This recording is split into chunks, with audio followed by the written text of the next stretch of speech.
后来乡亲啊，继续来看这个新北市发生着疑似虐待囡仔的案件。消防队是伫18号接到通报，讲有一个2岁小男童意识无清楚送病院。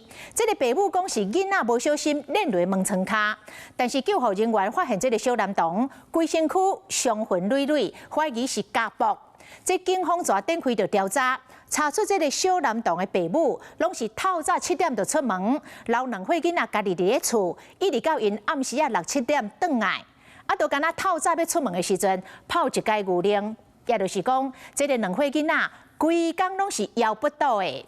警方认为爸母虐待囡仔的嫌疑重大，该因移送法办。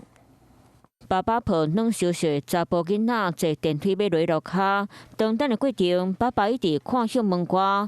尾仔查甫囡仔的妈妈要来遐，迄个囡仔袂顶袂动，要赶紧给送到病院。他叔叔他家，他有小孩子，小朋友受伤。社区内底救护车警示灯熄咧，救护人员杀探甲，毋过爸爸已经等袂赴，直接抱囡仔冲去车顶。爸母2人拢讲，查甫囡仔是为眠床顶摔落来昏去。毋过救护人员发现，囡仔身躯顶有真侪空碎伤痕，敢若是受到家庭暴力。这小孩就很乖啊，可爱啊，我很少看到他。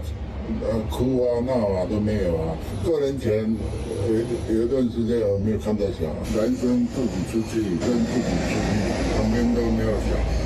昨中昼，警察带查甫囡仔爸母登去要敲罪证据，佮抱走一箱证物。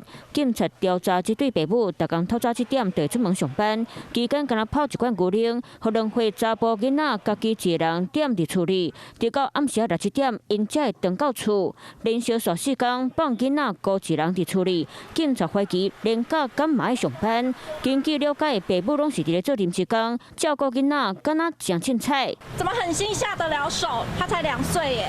头暗家家无回报区，爸母2人真辛苦拢去上班，因无心情甲囡仔拍，讲敢若伫咧管教，佮下提讲伤痕是囡仔踮伫咧挂讲因兜的时，去立即讲拍。